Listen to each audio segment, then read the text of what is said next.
Hello, my dear student. My name is Krishna Dwivedi, and today we are discussing about the chapter number 2, units and measurement. और आज का जो हमारा topic है, हम लोग आज कुछ न्यूमेरिकल्स डिस्कस करने वाले हैं। वो न्यूमेरिकल्स हैं एरर से के रिलेटेड कुछ न्यूमेरिकल हैं आपके, ठीक है। तो ये सभी चीजें हम लोग आज यहाँ पे डिस्कस करेंगे, देखेंगे कि भाई किस तरह से ये आपके मैथमेटिकल्स एरर हम लोग कैसे फाइंड करेंगे। अगर हमारे पास कोई फॉर्मूला है तो हम लोग कैसे एरर इन सम फाइंड करेंगे, एरर इन डिफरेंस फाइंड करेंगे, एरर इन प्रोडक्ट फाइंड करेंगे, एरर इन पावर फाइंड करेंगे। तो इससे रिलेटेड आज हम लोग किस तरह से सम परफॉर्म करेंगे, चलिए देखते हैं इसमें से। जैसे कि हमारा फर्स्ट सम दिया हुआ है, the initial and final temperature of a water as recorded by an observer are. मतलब यहां पर क्या है ना, वाटर का टेम्परेचर दिया हुआ है, पहले किसी बंदे ने मेजर किया, तब टेम्परेचर कितना आया, ये आया। आफ्टर सम टाइम, ठीक है, मतलब उसका टेम्परेचर में इंक्रीमेंट हुआ, देन उस बंदे ने उस टेम्परेचर को मेजर किया, तब टेम्परेचर कितना आया, ये कुछ इतना टेम्परेचर आया, ठीक है। अभी है calculate the rise in temperature with proper error limit. हमें क्या फाइंड करना है, हमें यहां पर ये फाइंड करना है कि कितना राइज इन टेम्परेचर होगा, टेम्परेचर में कितना इंक्रीमेंट हुआ, हमें वो फाइंड करना है, ठीक है। तो यहां पर हमारा हो जाएगा, चलिए देखते हैं यहां पे राइज इन टेम्परेचर कितना हुआ। इसमें से अगर हम लोग देखें यहां पे, तो मैं मान लेता हूं कि this is the initial temperature is T I is equal to कितना हो जाएगा, that is equal to 40 plus minus में 0.2, ठीक है। This is a initial temperature. इसके बाद में जो हमारा फाइनल टेम्परेचर है, that is equal to 78.3 plus minus में 0.3 डिग्री सेल्सियस, ठीक है। ये हमारा फाइनल टेम्परेचर है। भाई अगर आपको ये फाइंड करना है कि कितना राइज हुआ है टेम्परेचर, तो उसके लिए हमें क्या करना पड़ेगा, यहाँ पे हमें ये फाइंड करना पड़ेगा कि अगर आपको राइज इन टेम्परेचर फाइंड करना है, मतलब मुझे फाइनल वैल्यू में से इनिशियल वैल्यू को सब्ट्रैक्ट कर देना पड़ेगा। और उसके लिए मैंने आपको बताया था कि जब भी हम लोग एरर के क्वेश्चन सॉल्व करते हैं, then we will get the difference in true value in a different way, और डिफरेंस इन एरर हम लोग अलग से करेंगे, ठीक है। मतलब यहां पर ये जो सम है, this is related from the error in difference, उससे रिलेटेड है। पर हमें क्या करना है, इसमें से मैंने आपको पहले भी बताया था कि जब भी हम लोग इस तरह के क्वेश्चन सॉल्व करने जाते हैं, तो उसमें से हम लोग क्या करते हैं, ट्रू वैल्यूज का डिफरेंस हम लोग अलग से फाइंड कर लेंगे, और जो इसमें से ये एरर्स वाली वैल्यू हैं, उनका डिफरेंस हम लोग क्या करेंगे, अलग से फाइंड कर लेंगे। तो यहां पर मैं ऐसा कह सकता हूं, we can say that this is the representation of temperature will be like this, T plus minus में डेल टी, ठीक है, and this is T plus minus में डेल टी, ठीक है। तो ये हमारी क्या है, ये हमारी ट्रू वैल्यूज है, ठीक है। तो यहां पर कितना हो जाएगा, नाउ यहां पर rise in temperature, rise in temperature, तो कितना हो जाएगा यहां पर, अगर हम लोग देखें राइज इन टेम्परेचर हमारा कितना हो जाएगा। पहले हम लोग यहां पर difference of true values find करेंगे, and after that we will get the difference of that values, ठीक है। तो इसमें से हमारा कितना हो जाएगा, then we can say that t is equal to, यहां पर कितना है, दिस इज 40.6, ओके। तो यहां पर हमारा हो जाएगा t is equal to tf minus में ti, then the value of tf is equal to 78.3 minus में कितना हो जाएगा, 40.6, ठीक है। इसमें से कितना हो जाएगा, दैट इज इक्वल टू 13 में से 6 के 7 पॉइंट में, यहां पर बचा 7, and that is equal to 37.7 degree Celsius, okay. अभी मुझे ये फाइंड करना है कि आखिर इसमें से जो एरर वाले टर्म्स हैं, उनमें कितना डिफरेंस है। तो उसके लिए मैंने आपको बताया था कि हमेशा ये क्या होता है, डेल टी आई प्लस में डेल टी एफ, ये दोनों हमेशा, चाहे वो सम का केस हो चाहे डिफरेंस का केस हो, जो एरर्स होती हैं that will always be added to each other, तो ये हमारा क्या हो जाएगा, इसका जो रिप्रेजेंटेशन होगा that will be like this, then del T is equal to कितना हो जाएगा यहाँ पर 0.5 हो जाएगा। ठीक है, ये हमारा हुआ डेल टी की वैल्यू हो गई that is equal to 0.5 degree Celsius. Okay, अभी हमें क्या करना है, now rise in temperature, rise in temperature that is represented by t plus minus में del t। जैसे हम लोग वहां पर क्या करते थे, z plus minus del z करते थे, ये कुछ वैसा ही हमारा रिप्रेजेंटेशन है, that is represented by, तो यहाँ पर t की वैल्यू कितनी है, this is 37.7 and plus minus 0.5 degree Celsius. ठीक है, ये हमारा हो गया राइज इन टेम्परेचर। ठीक है, तो ये हमारे हुए फर्स्ट क्वेश्चन का आंसर। ठीक है, इस तरह से हमें इसको सॉल्व करना है। ये हमारा किसका केस हो जाएगा, डिफरेंस का केस हो गया। ठीक है, ऐसे हम लोग प्रोडक्ट का देखते हैं, सम वाला मैंने कल आपको दिखाया था कैसे करते हैं यहाँ पे। चलिए अभी डिफरेंस वाला या प्रोडक्ट वाला केस चलिए देखते हैं। यहाँ पर एक सम है हमारा, the length and breadth of a rectangle are 5.7 plus minus 0.1 centimeter and 3.4 plus minus 0.2 centimeter respectively. Calculate the area of rectangle with error limit। ठीक है, मतलब यहाँ पर हमारे पास क्या दिया हुआ है, लेंथ दी गई है किसी रेक्टेंगल की और उसके बाद में ब्रेड्थ भी दी गई है किसी रेक्टेंगल की, और हमें फाइंड करना है कि what will be the area. ठीक है, पर ये हमारे पास किस फॉर्म में दिया हुआ है, these are the measured value and which are in the form of random error. ठीक है, तो अभी अगर मैं इसका देखूं तो मैं ऐसा कह सकता हूं, इसके सॉल्यूशन में अगर मैं देखूं, the length of this rectangle is equal to 5.7 plus minus में 0.1 centimetre, this is the length. Okay, now the breadth is equal to, this is 3.4 plus minus में 0.2 सेंटीमीटर। ठीक है, हमारे पास लेंथ ये कुछ इतनी दी गई है, ब्रेड्थ हमारे पास कुछ इतनी दी गई है। ठीक है, अभी मुझे क्या फाइंड करना है, एरिया फाइंड करना है। एरिया ऑफ रेक्टेंगल कितना होता है, एरिया ऑफ रेक्टेंगल वो कितना होता है, that is equal to length into में ब्रेड्थ। ठीक है, एरिया ऑफ रेक्टेंगल जो होता है that is length into breadth. ठीक है, अभी अगर हम लोग देखें तो this is the case of product. ठीक है, ये किसका केस है, प्रोडक्ट का केस है। तो सबसे पहले हम लोग क्या करेंगे, हम लोग यहां पर एरिया फाइंड कर लेते हैं, then area is equal to the value of length, because its representation will be like this, L plus minus में del L and this is B plus minus में डेल। ठीक है, मतलब ये हमारे पास ट्रू वैल्यूज हैं, फिर 5.7 and 3.4 in length and breadth, but these are the errors, मतलब ये इतना 0.1 वैल्यू इस लेंथ में ज्यादा भी हो सकती है और 0.1 वैल्यू इस लेंथ में कम भी हो सकती है। ठीक है, सेम फॉर ब्रेड्थ, 0.2 ये हमारी 3.4 में कम भी हो सकती है और 0.2 3.4 में ज्यादा भी हो सकती है। ठीक है, तो अगर मैं देखूं then the length will be 5.7, okay, and breadth will be 3.4। Solve कर लो भाई, कितना आएगा यहाँ पे। तो अगर हम लोग यहाँ पर देखें तो ये जो वैल्यू आएगी वो कितनी आएगी, this is equal to near about कितना होगा, ये लगभग आपका ये 6, ये लगभग 35 के आसपास हो जाएगा। देन इसका जो है ना, अगर हम लोग करके देखें तो नियर अबाउट कितना आएगा, 19 पॉइंट में 38 के आसपास आएगा। ठीक है, तो ये हमारा हो गया, this is in form of centimetre square.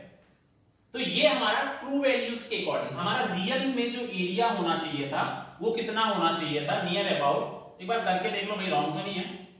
इसमें से अगर हम लोग देखें देन 5.7 इंटू में 3.4 देन 8 एंड ये हो गया, इसके बाद में यहाँ पे ये हो गया, इसके बाद में ये आपका। ठीक है, तो ये हमारा 8, यहाँ पे 3, इसके बाद में 9, 19.3 है, परफेक्ट है। ठीक है, तो ये हमारा हो गया 19.38 centimetre, this is the area, ठीक है। अभी अगर मैं देखूं तो मुझे ये फाइंड करना है what will be the value of del A, because its representation will be A plus minus del A, ठीक है। तो यहां पर इन केस ऑफ प्रोडक्ट आपको बताया था मैंने यहां पे कि in case of area, area के लिए रिप्रेजेंटेशन कैसा हो जाएगा, डेल ए अपॉन ए, जैसे हम लोग उसमें करते थे डेल जेड अपॉन में Z, this area will be work as a Z and this is A and this is B, ठीक है। यहां पे del A upon A and in this place del L upon में L plus minus, और यहां पर बीच में sign किसका रहेगा, यहां पे this is the sign of plus and del B upon में कितना हो जाएगा, बी हो जाएगा, ठीक है। अभी हमें क्या करना है, इसको सॉल्व करते हैं भाई। जब इसको सॉल्व करेंगे then the value of del A upon A हमें फाइंड करना है, देन यहां पे del A upon A is equal to the value of del L की वैल्यू कितनी है 0.1 अपॉन में कितना हो जाएगा 5.7, और डेल बी की वैल्यू कितनी है 0.2 और बी की वैल्यू कितनी है 3.4, ओके। अभी अगर इसको हम लोग सॉल्व करेंगे then del A upon A is equal to, इसको अगर आप देखो तो इसको मैं लिख सकता हूं 1/57 और इसको मैं लिख सकता हूं 2/34, ठीक है। यहां पर कितना हो जाएगा, del A upon A is equal to 1/57 plus में यहां पर कितना हो जाएगा 1/17, इसको कट कर दिया भाई 17 आ जाएगा, ठीक है। अभी अगर मैं देखूं we can take the LCM, del A upon में ए इज इक्वल टू यहां पर कितना हो जाएगा, ये 17 इधर आ गया, ये 57 इधर आ गया, एलसीएम लेने के बाद इन दोनों का मल्टीप्लाई कर दो, यहां पे 9 हो गया, 11, ये हमारा कितना हो जाएगा 969, ओके।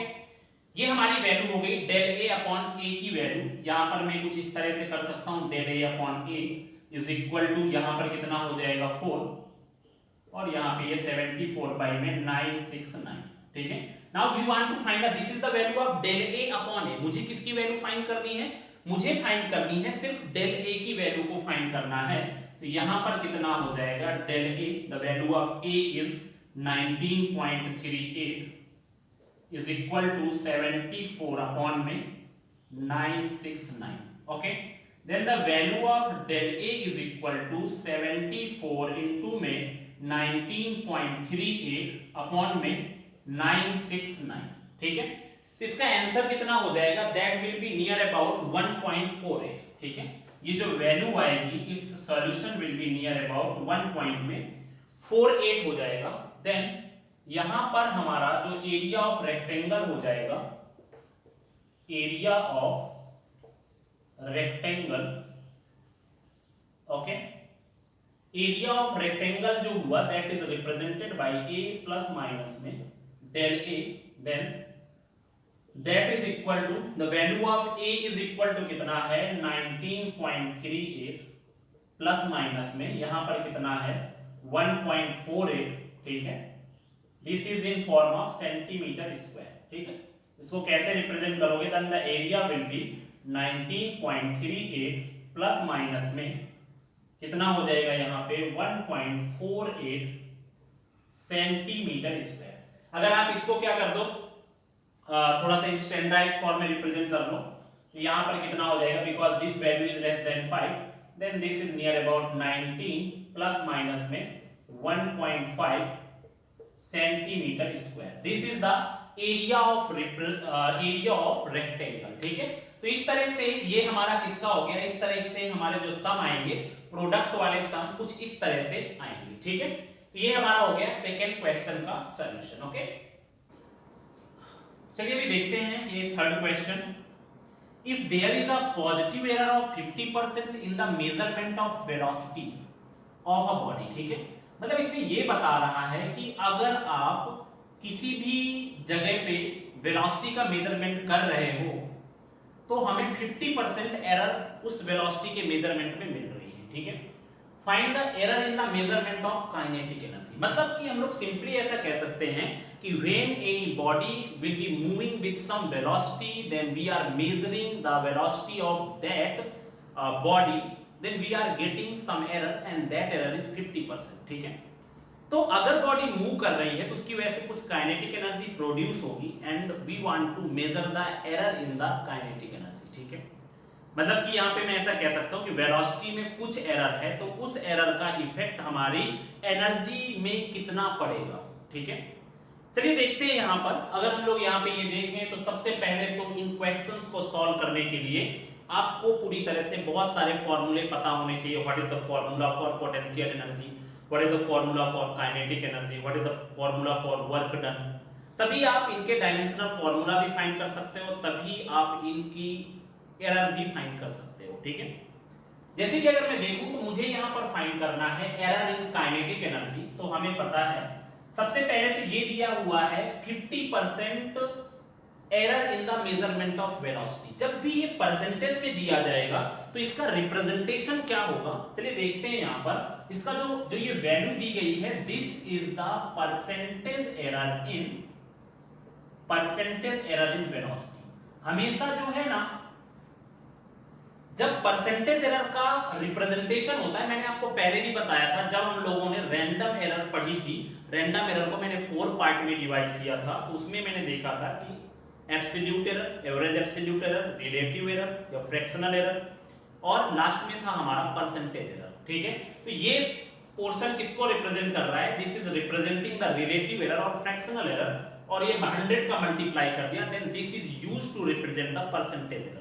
तो ये हमारा जो टर्म है ये किसको रिप्रेजेंट कर रहा है, this is used to represent the percentage error, ठीक है। तो यहां पर आपको मेजरमेंट ऑफ वेलोसिटी में भी जो एरर दी गई है, दिस इज इन परसेंट के फॉर्म में दी गई है, then we can say that this is a percentage error and the value of this is 50%। तो जब भी कोई परसेंट के फॉर्म में दिया जाएगा तो उसका रिप्रेजेंटेशन कैसा किया जाएगा, भाई वेलोसिटी में दिया हुआ है, अगर इसी में मास में दिया होता देन del m अपॉन में m into 100 is equal to कुछ वैल्यू हम लोग शो करते, ठीक है।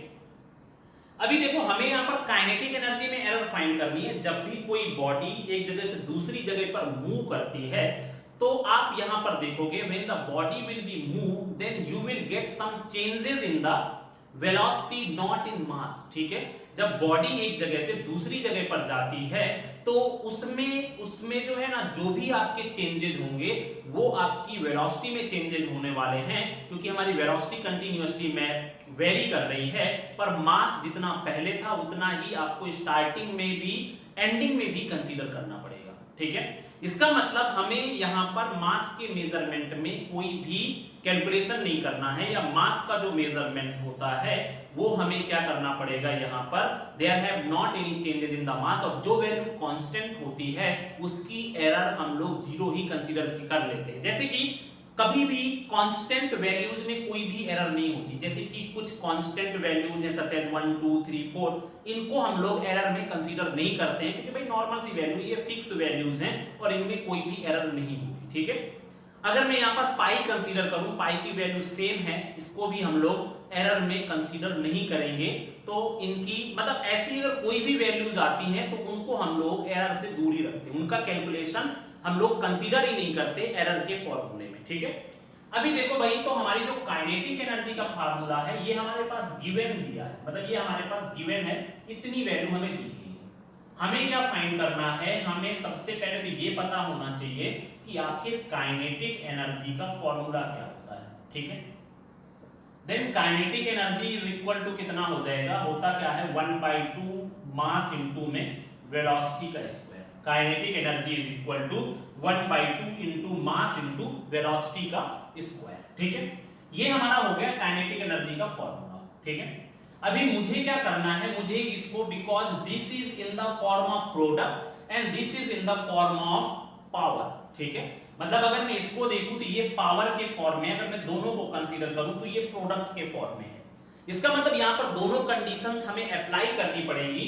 नाउ अगर हम लोग यहां पर देखें, नाउ अगर मैं इसको फॉर्मूले के फॉर्म में रिप्रेजेंट करूं, देन del k अपॉन में k इज इक्वल टू, यहां पर मैंने आपको बताया कि इनको हम लोग एरर में कंसीडर ही नहीं करेंगे, तो 1/2 को से हमें कोई मतलब नहीं है।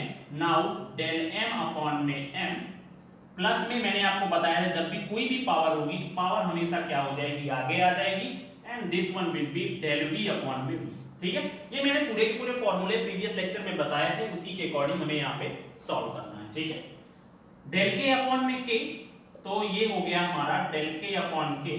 एंड अभी मैंने आपको बताया कि जो मास है, the value of mass is constant. ठीक है, कभी भी कोई बॉडी एक जगह से दूसरी जगह पे जाती है तो ऐसा तो नहीं होता है। In the measurement of kinetic energy we always consider the mass will be constant. तो यहां पर मास इज कांस्टेंट, और अगर हमारा मास कांस्टेंट है इसका मतलब मैं ऐसा कह सकता हूं कि the value of del m is equal to 0 because this one will represent the change in mass, और we will get some deflection in the mass. तो भाई डिफ्लेक्शन कुछ हो ही नहीं रहा है, जो भी है सेम है, इसमें कुछ भी इफेक्ट नहीं हो रहा मास में, that will be same, then del m is equal to कितना हो जाएगा, 0 हो जाएगा। ठीक है, अभी अगर मैं देखूं तो हमारे पास जो वैल्यू है वो क्या है, पहले तो भाई del m की वैल्यू हम लोग 0 रख देते हैं।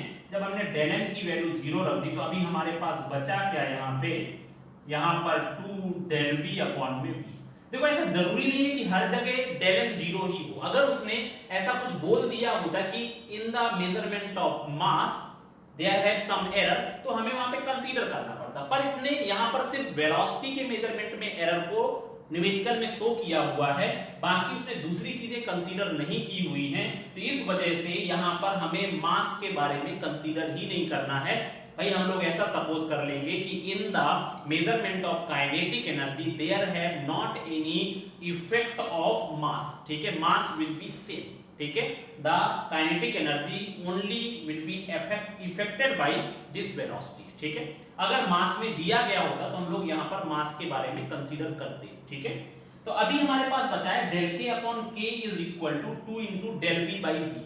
पर यहाँ पर जो del v by v की भी वैल्यू दी गई है वो हमारे परसेंटेज के फॉर्म में दी गई है। इसका मतलब अगर मुझे ये गिवन वैल्यू रखनी है तो उसके लिए मुझे क्या करना होगा, दोनों तरफ 100 से मल्टीप्लाई करना पड़ेगा। ठीक है, यहाँ पर मैंने क्या किया, दोनों तरफ 100 से अगर मैं मल्टीप्लाई कर दूं then these values represented in percentage, तो यहाँ पर कितना हो जाएगा, that will be del k by k into में 100 इज इक्वल टू 2 यहां पर ले लिया, and del v by v into में 100।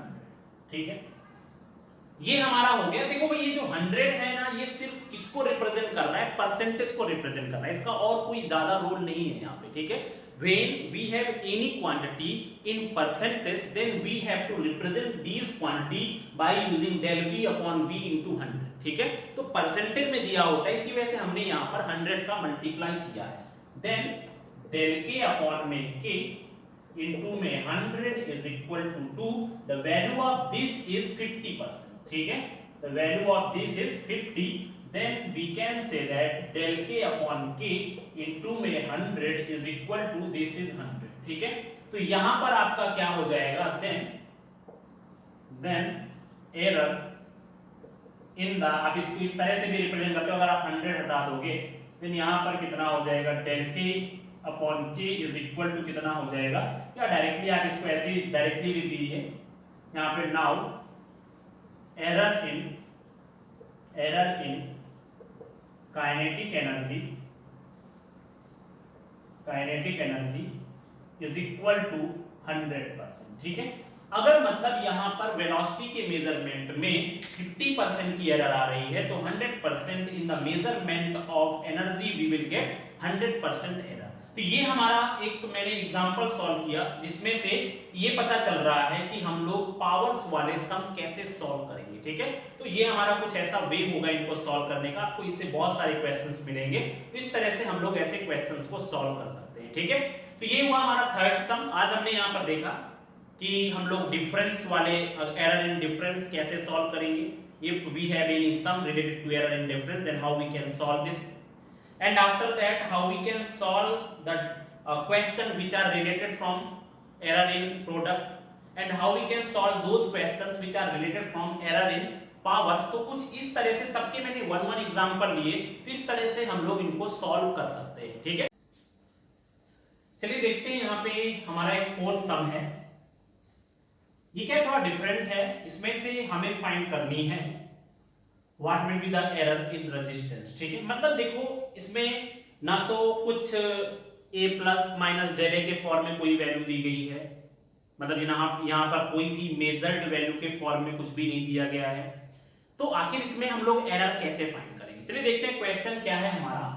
इन Ohm's law experiment the potential drop across a resistance was measured as V is equal to 5.0। ठीक है, V is equal to कितना है 5.0 एंड करंट वाज मेजर्ड, मतलब इसका जो सॉल्यूशन है अगर हम लोग देखें तो हम लोग ऐसा कह सकते हैं कि जो V है, द वैल्यू ऑफ V कितनी है, that is equal to 5.0 volt. ठीक है, and the value of current is equal to कितना दिया है यहाँ पे 2.00।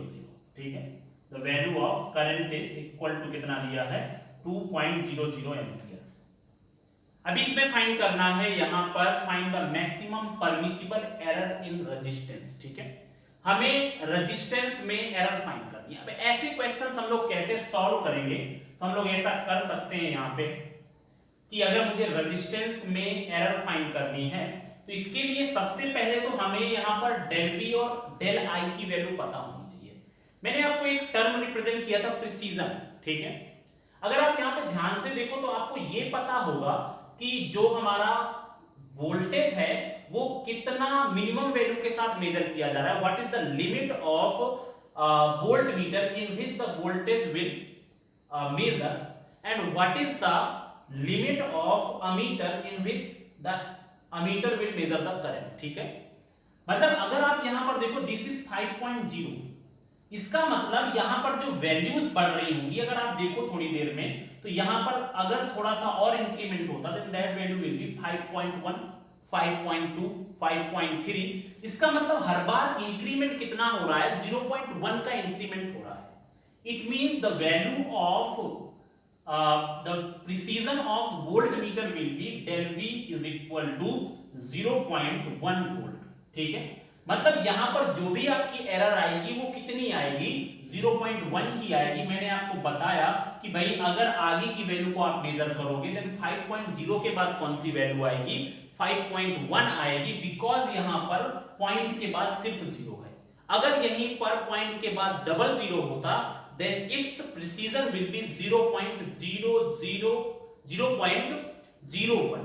ठीक है, जैसे मान लो हमारे पास ये कोई वैल्यू दी गई है 5.001, ठीक है, या 5.000, तो इसका जो है मान लो वोल्टेज इतना है तो इसका जो प्रिसीजन होगा, इसका प्रिसीजन आगे की जो वैल्यू बढ़ेगी ना वो वैल्यू कितनी हो जाएगी 5.001, फिर इसके बाद की वैल्यू 5.002, ये वैल्यू हो जाएगी। इसका मतलब अगर आप देखो तो यहां पर हमें कितना चेंजेस मिल रहा है हर वैल्यू में 0.001 का चेंजेस मिल रहा है। इसका मतलब कि when we are measuring the error तो ये पॉइंट के बाद 0 का भी बहुत ज्यादा इंपॉर्टेंट है। ठीक है, इसका मतलब वोल्ट मीटर का जो प्रिसीजन है दैट इज इक्वल टू 0.1 है एंड जो अमीटर का प्रिसीजन है that is equal to 0.01 ampere.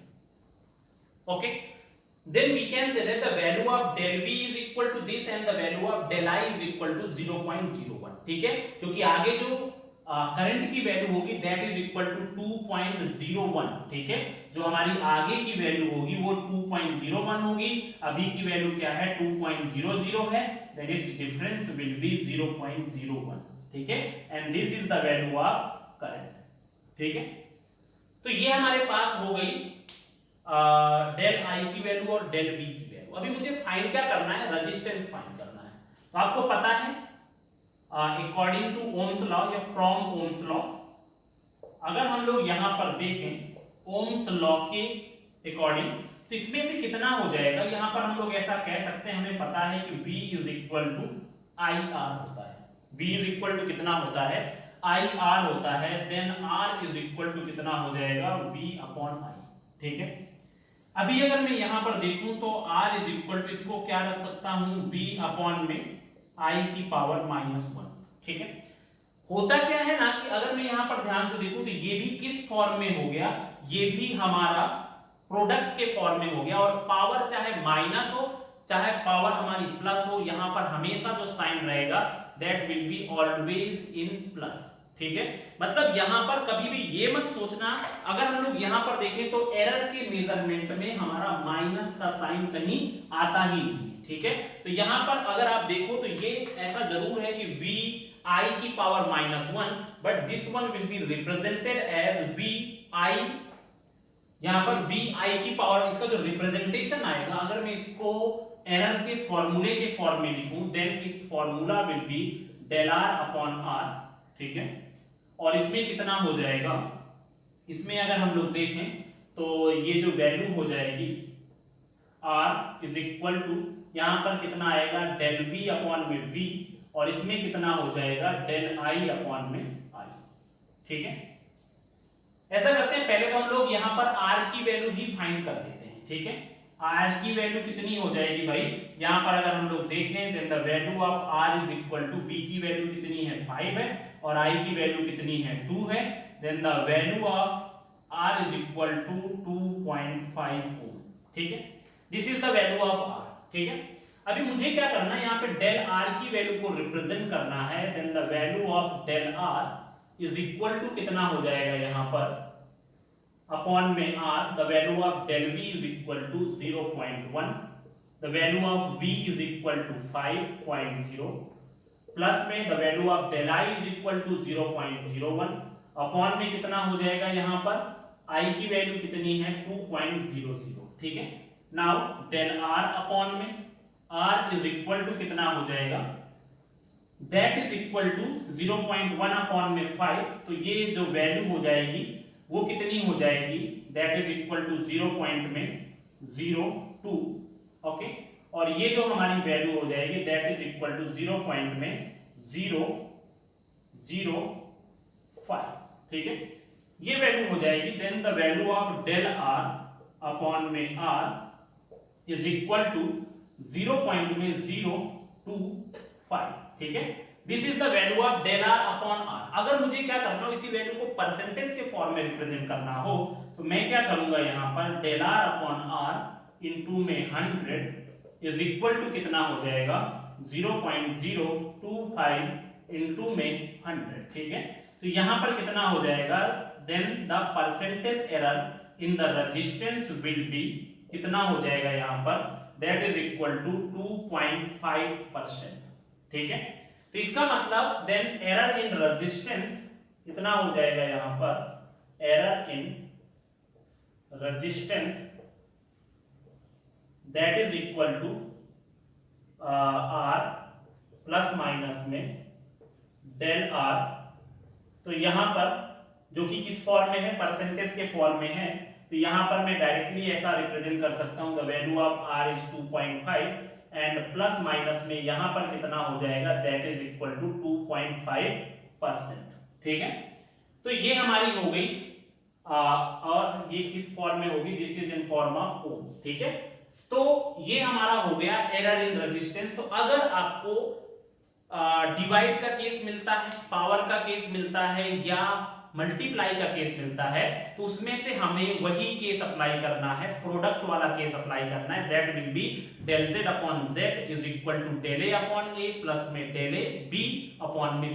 ठीक है, और एडिशन और सब्ट्रैक्शन में हमें सेम अप्लाई करना, और हमेशा याद रखना है कि कहीं पर भी आपका एरर का सम आता है, उस एरर के सम में माइनस साइन कहीं पर भी यूज नहीं करना हमें। ठीक है, तो ये हो गया हमारा, ये थोड़ा डिफरेंट था, डिवाइड वाला केस था। तो इस तरह के सम, और इसमें से हमें अगर सिर्फ वैल्यूज दी जाती है तो हम लोग उसमें एरर की कैसे फाइंड करेंगे, and that error will be depend upon its precision. ठीक है, तो ये हमारा हो गया 4 सम। ओके।